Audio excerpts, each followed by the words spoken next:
On today's episode, we're going to talk about the highs and lows of running a business. The good, the bad, and the ugly. Today might be the ugly.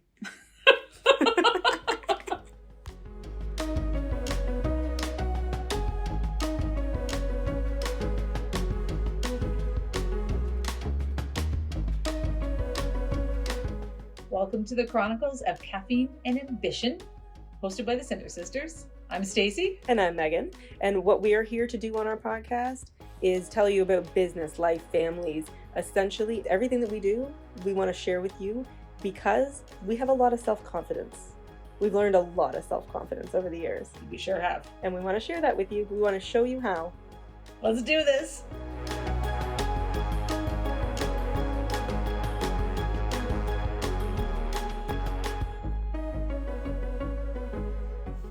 So I'm starting today's podcast off with a quote. Hey, look, Ma, I made it. That's awesome. It's like when a song gets in your head. But it was apropos because Stacey was playing that song just a second ago when we were looking through social, and today's topic is the ups and downs, the highs and lows of running your own business and then running multiple businesses. And there's so many of both. So many highs, so many lows. Yeah. I mean, thank goodness for both, because really without a low, you wouldn't feel the high so well. That's fair. So my first question is, what's the biggest memory? Like if I said to you, what was the lowest low? What is the first thing that comes to your mind? Realizing that we didn't know what the heck we were doing about inventory and purchasing and anything like that, because we messed up real bad, and I had to check my ego at the door for that one. That hurt a lot. Yeah. That's an ow. That's a knife in the chest. Ow, look at me. I made a mistake. I failed. And not a little mistake, big mistake. Yeah. And that cost us. It cost a lot. It cost years, honestly. It did. Yeah. It was one of the biggest. And so in growing, if you go back and watch our first for the background of our story and how we started the businesses, but so we came out of our first business being a service industry, our second business being inventory based. So inventory management was not something we had had no idea how to do any of it. No, not at all. But we have enough ego and enough self-confidence to know that we will make it through anything and we'll figure it out. But we figure it out as we go. So Trial and error. And we did not look into it. That is not one of the things that I read. And again, I will say it over and over, inventory is the bane of my existence. So as the researcher, as the background planner, if either of us is a planner, it would be me, which is sad. It is not me, 100%. No, we know what we do. We walk into the bridal markets, go, oh my goodness, look at all the pretty dresses. I think we need almost all of them. We need all of these. Obviously, there's a bride for every single one of these dresses, and we have to have everyone in our shop. No, it was bad. Yeah, it was bad. So, I mean, we didn't look into any of it, didn't prepare at all. And I don't even think that we realized what the difference was between a service-based industry and an inventory-based industry. I didn't. No.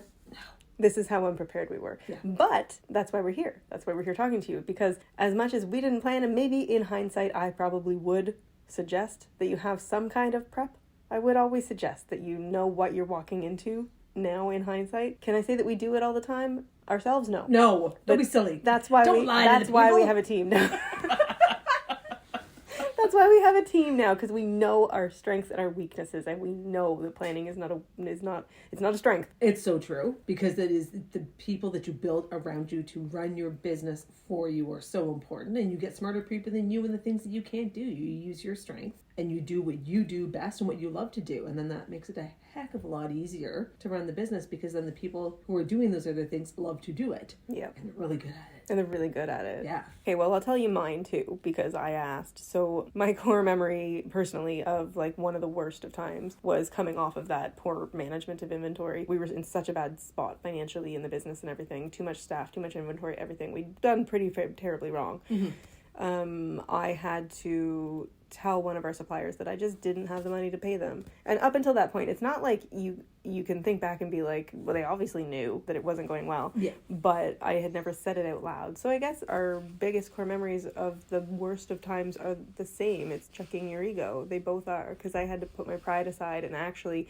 pick up the phone, which I also don't do, pick up the phone and call the supplier and tell our accounts lady that I did not have the money to pay her and probably wouldn't for the next little while. And it hurt real bad. But what I got out of it was she's a phenomenal woman. I love that woman. And what did she say to you? What I got out of it from her was, oh, don't worry, everybody's in the same spot right now. And it was full out, like, it was a face slap. But almost a weight lifted too. Oh, it was, but I'm saying, like, it's not a slap in the face. It was a wake-up call to me that we're only focused on ourselves. We're only paying attention to what we're doing. The industry was bad at the time. So we had made a lot of mistakes, and we were not doing really well in running the business at that time. Yeah. But it wasn't just us either. It never is. That was a really bad year of, because the industry fluxes like any industry does, and it was... Sometimes weddings are really popular, sometimes they're not. Correct. And it goes with recessions, and it goes with a lot of the DIY year where everybody made everything for their wedding. That was a terrible year for us. The lows and the highs, honestly, but the lows came often with personal lows too. Like the first of episode 1, if you haven't seen it, we talk a little bit about the fact when we were in our first business, Stacey and I didn't speak for a year, 2 years. Something like that. I mean, I've blocked that one out of my memory there. Yeah. I mean, I know it was there. I remember some of the stupid things we said to each other or said through our mom because we were childish, but... And wouldn't speak, yes. That was a definite low. And then, I mean, of course, that hinders the business as well when you don't speak to your business partner. 100%. Yeah. We made it through it, thankfully, because of the people that we have around us. But it was also in relation to some pretty low times that we were having personally because our personal lives affect the business because we are the business. Correct. As much as we have our community and we have our team, and we need everybody around us to create what we do, to continue doing what we do. But if we're not on top, if we're not on our game, then we're dragging everything down. Absolutely. So those were some pretty low years for both of us. Those were terrible years in our personal life for both of us. That's a whole other story. That's a whole long episode on those ones, which you'll have to wait for. Let's switch from Debbie Downer. Let's go to some methamphetamines right now. I like methamphetamine way better.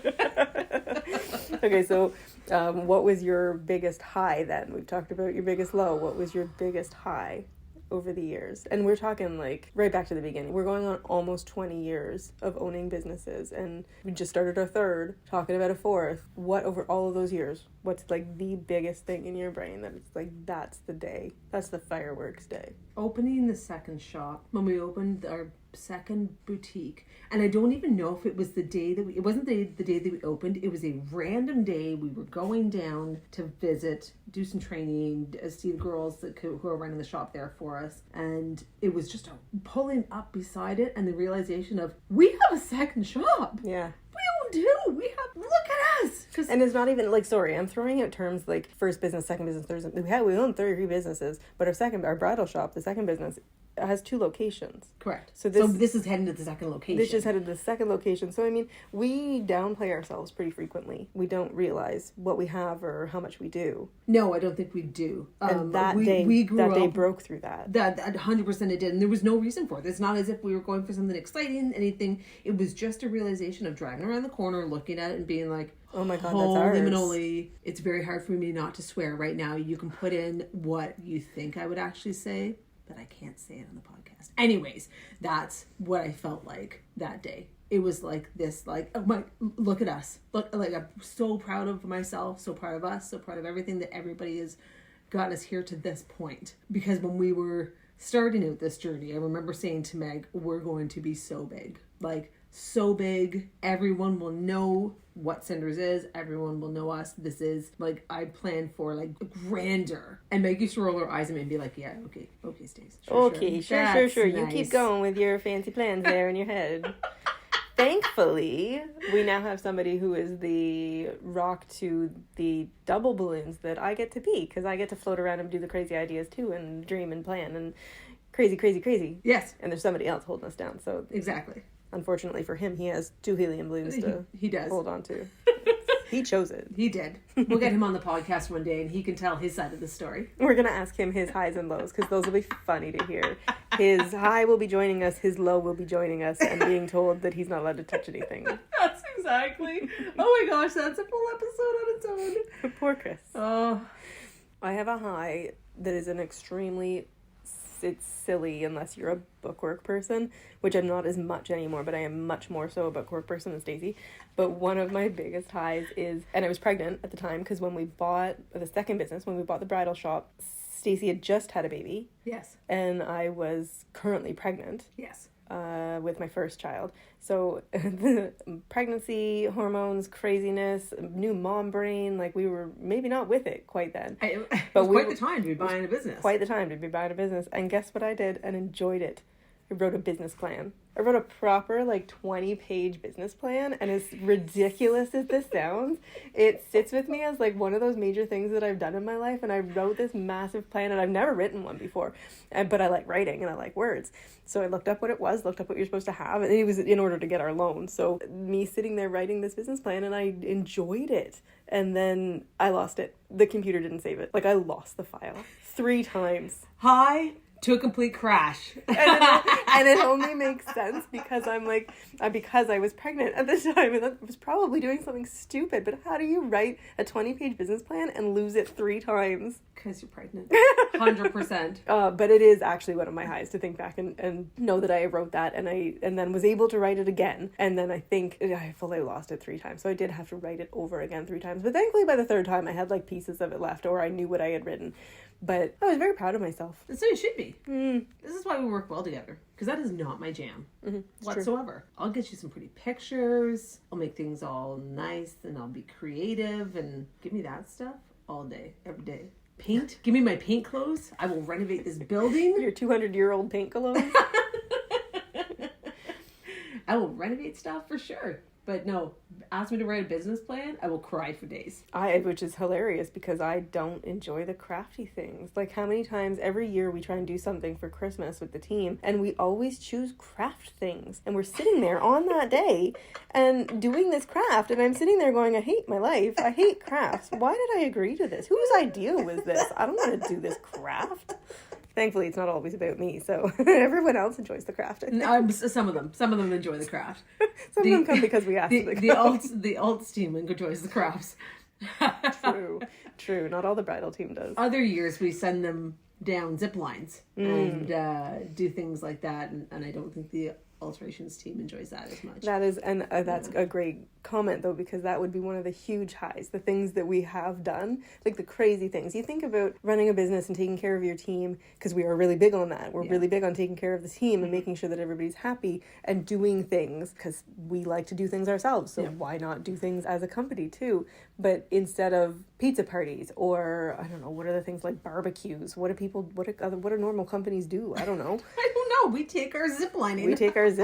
Even what was she, not 90, what was she, 70? Oh gosh, yeah, definitely. She couldn't make it quite up the hill, so she got a 4-wheeler ride, but she made it down those zip lines. I was impressed. I was impressed. And the great thing about that day, this day is definitely one of the highs of the past 20 years. But the best thing, she was so determined. And couldn't make it up the hill, so they gave her a lift, but she was not quitting. She was going down those zip lines. She wasn't waiting for us at the bottom. And not only was it just zip lines, it was pouring rain. It was pouring rain. Rain. We all got soaked. Yep. And there were multiple people, which we found out later because we were early on in the second business, so they didn't know us well. Oh, yeah. Whereas if they'd known us well, they might have said, that's really not my thing. Because we get that now. We can't do ziplining again with the whole team because half of them refuse to go.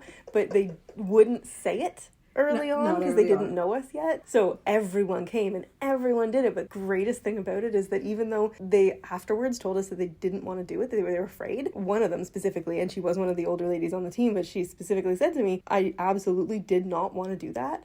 Terrified of it, but I am so proud of myself right now that I did it. And she got to tell her grandkids that she went ziplining. Yes. She was so happy about it afterwards. So I mean, we do like to push boundaries a little bit, and we do like to drag people along with us. Super grateful that they did it, and super proud of them that we all did it too. Totally. I do remember, sorry, I'm back to Debbie Downer. So one of the worst times, and because it was a really bad time for the two of us in one instance, that it didn't last, thankfully. I think I was also pregnant again. So this is kind of the problem. We've had a lot of kids between the two of us, and some of these things are skewed by hormones. But I remember the day that you called me because it was the Saturdays that we were trying to alternate and you were working and I wasn't. And you called me to tell me that you thought we needed to shut down for COVID because it wasn't yet where the government had It wasn't mandated yet. Yeah. Yes. And I did. I remember calling you and you were mad. I was real mad at you. Yes, you were. So that was a definite down. That was a down. And I don't think it was long after that where they did shut everything. It was that week. It was that week. Like, it was a few days later. So, I mean, it was absolutely necessary. It was just holding out that hope that it wasn't going to be a big deal, not just for our business, but in life. Like, a full, complete denial that it was going to be that bad. And we all were for a long time, though, because they first said it was going to be a week. And so we were like, well, okay, we're going to be okay. And then they were like, no, 2 weeks. We're like, that's okay. That's okay. We're all like, we're getting a vacation. It's okay. No big deal. We're all going to be fine after this. 3 months in and we're all crying at home. But I mean, when you called, like, to me, there's multiple lows about it because I was so mad at you, which was unrealistic. It wasn't your choice, and then it was mandated the next week. So, I mean, that was just us, and I apologize. That was just me overreacting. You guys heard it. She apologized to me. Blaming you for a decision that needed to be made. And honestly, kudos for making that decision. Good for you. I know it was horrible. I cried the rest of the day, and I'm sure you did too. Because the unknown. The unknown of it. Everything. And your team is your family. Like, this team's our family. Yeah. And so we've had to explain to the team that we're closing our doors. Yeah. And I don't know when we're going to open them. They say a week. Okay, so we should be okay for a week. But a lot of our team is, like, they come in here to vent, for an escape. And, like, you know how right now everyone's talking about third place. Most people don't have third places. We are also somewhat a third place. Mm-hmm. We definitely are. We are for us, which is because your first place is like your first and second places are your home and work, right? Home and work. Your third place is supposed to be somewhere where you can relax and enjoy. Yeah. Which is not supposed to be your work because they've specifically set out 1 and 2 is your home and your work. But you're right. Because the team's been around for so long. I'm talking like 10 plus years for some of these girls. Mm-hmm. So it's multiple people on our team outdate us. Correct. Like, we took over that business and we took them on, and they're incredible people and they stay with us. So trying to explain to your grandmother, your mother, that you have to go home and you can't come in, and I don't know when you get to come back. And I hope that we're here when you come back. Not that you're saying that part out loud, but the unknown for everyone was awful. So that part was a complete low. And yeah, I cried, like shutting the door. Oh my God, that emotion, I can feel my eyes welling up right now. That emotion of shutting the door for the last time that day and not knowing when we'd be back is heartbreaking. For ourselves and just, you're right, the uncertainty and not being able to tell them anything. We don't know because we didn't know. And then not only for the team, then the brides. Yeah. Because then we had to deal with the unbelievable amount of phone calls of brides saying, is my dress there? Is my dress going to be okay? Can it come in? Because of course shipments then started to get stopped, and like having to help brides navigate their way through COVID when we didn't know a lot of the time whether or not the dress was going to show up, whether or not the wedding can even go through. That was a low. But the high of all of it is they were damn good at pivoting. Yeah, you're right. That was kind of the linchpin in our ability to pivot or do whatever we needed to make it through. And we did. And not only us, but our team. Like, I will forever be grateful and beyond proud of what they accomplished during COVID. Because, of course, by the time you're sitting at home for the third week, I've got extreme anxiety, which I realized not long ago, and a problem with I need to accomplish things. I need to work. I need to be able to feel like I am getting things done. So sitting at home, I'm losing my mind. You can only clean your house so many times. And then it is spotlessly clean. And then you're like, well, what do I do next? We had previously, and not long before this, had started a 5-year plan of the business and what we want to do and all the things we needed to get done. And the building that we're in is like an old Victorian building. So it constantly needs updating or needs work. And we were still somewhat renovating from the previous owners. So let me tell you, when we said to our team, I need to get the house renovated, do you think you guys could work a skill saw and paintbrushes and sanders, and you want to learn how to do trim, but what you want to learn how to renovate a house? Pretty much our entire team said yes, and they all came in, and that 5-year plan got done in 5 months. Yeah. With a team of women. Like, I am so, even right now, I'm so freaking proud of what they did. I totally agree. Yeah. Some of them had never lifted a drill before. No. And this is us saying this in the sense that we have all our lives. Like, we grew up doing everything. We grew up, it was 3 girls, and then our dad and our mom. We grew up in the middle of nowhere, homesteading essentially. So the only way you were getting the thing is if you made the thing. Yeah, we made all the food. Mom canned everything. We had a garden. We had animals. We did chop wood so we could stay warm. Yeah, because there was no furnace. There was no furnace. Like when we got home from school, we had to start. But Meg started the fire. I have a problem. It's fine. It's fine. It's but necessary. So for us, it wasn't a big deal to do the things because we were like, and even if we don't know how to do it, we'll figure out how to do it. We never thought about it though. Not like that was funny. Hey, can you use this drill to put this curtain rod in so that we can put a new curtain up there? And she was like, oh, okay. I just drill, and I'm like, have you used a drill before? No, you've not. Okay. Let's start a little earlier than that. I'll show you how to use the drill. It's just we just assume. 100%. Yeah. I just assume everybody knows. But it was incredible. Like the growth and the learning curve for everybody at that point was incredible. Yeah. Yeah. And it got so much done in the building, and we're so much further ahead because of the hard work during that time. Yeah. But then you're right, the brides, like over all of this, obviously some of our team were phone calls and emails and constantly trying to de-stress. And become psychologists, essentially. Mm-hmm. Yeah, because there was so much worry, so much fear. Nobody knew what was going to happen, and we didn't have the answers. No. But then all of a sudden, bang, I'm getting married in 2 weeks from now.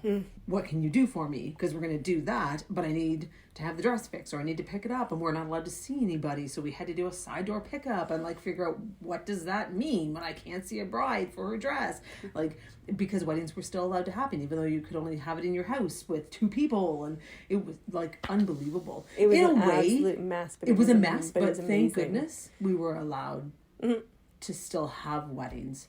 Because then the brides could still come, have their wedding. And then what a lot of them even did was had a second wedding after that as a reception. Yeah. And so we're able to have the wedding, do that, It changed so many things in the wedding industry. And it changed how we look at things in the wedding industry as the wedding itself. Yeah. But also how we look at our business being inside that industry.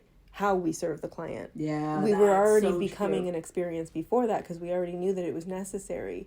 But after that was really when we made all the changes to make sure that we're not just a place where you buy a white dress. That's not even close. Really where it came into effect after COVID, and we were able to reopen again. And we were like, you know what? Look, what are we gonna do? What are we gonna be? Who are we? Yeah. We don't sell a white dress anymore. We actually help the bride, her family. We empower you. We create self-confidence. It's so much more than just a piece of clothing. Totally. And we're start to finish. I mean, even like we start with a phone call. Like you book an appointment, we start with a phone call to talk to you about what you're looking for, what you want, your aspirations, and then we walk through the entire process with you. And the dress stays in our building the entire time if you use all alterations. And so work through with the seamstress. And then we even go to a point of we'll come to the wedding now and go and get you dressed and make sure you get down the aisle and make sure everything's absolutely perfect. So it is start to finish. Because I think the realization that came out of all of this flux over the years was how much stress there is, how much pressure we put on ourselves. And if our job can be to take away some of that stress, that's the goal. Yeah, agree. Taking on one business, running one business. God, let's go back even further. Life has highs and lows. Life has ups and downs, and it always will. And your ability to get through them is what makes your life. Then starting a business, owning a business, being a business owner creates even more highs and lows. Because you live them through your life, but you live them through your business too, because it's an extension of you. Definitely. And then add another business. And another. And then another business.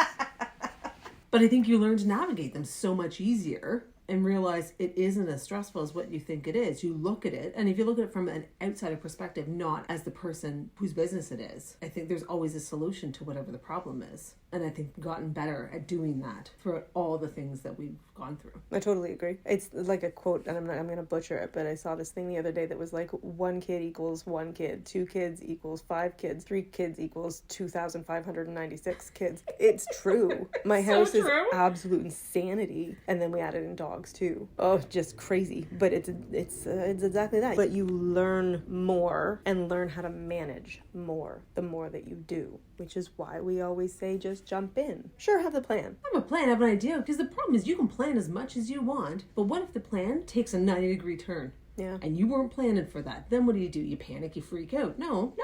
Like, we've just learned, pivot. You pivot, and you lean on your support system, which is what we've been talking about essentially. Everything through COVID, everything through the growth of our businesses is lean on our support system. Definitely. Each other and everybody else in our business. Yeah. The people that we look to for not just solutions, but for discussion, for open, it's like an open forum here. So build the community. Definitely. I think that's even more important than planning. You obviously need your plan. You need some groundwork, but you need the people around you to help you through it, because there's going to be lows.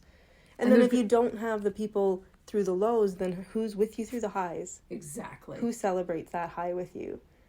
Somebody might be, like, let's say you start a business and your family, you're close with your family. Great. They'll support you through the lows, but they won't understand because they're not in the business. They will support you through the highs because they'll be excited that you're excited, but they don't understand. That's very true. So business support, business community. That's what we're here for. We got you.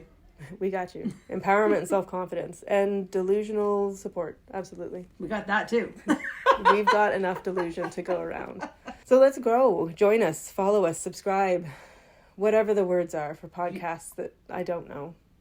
If you want to join this community, follow, subscribe, and you don't even have to do it on this platform you're listening to us on. You can follow us on Instagram, on TikTok, on YouTube. We are everywhere. We're everywhere. And we'll tell you all about it, obviously. The highs, the lows, the times we didn't talk. It's true.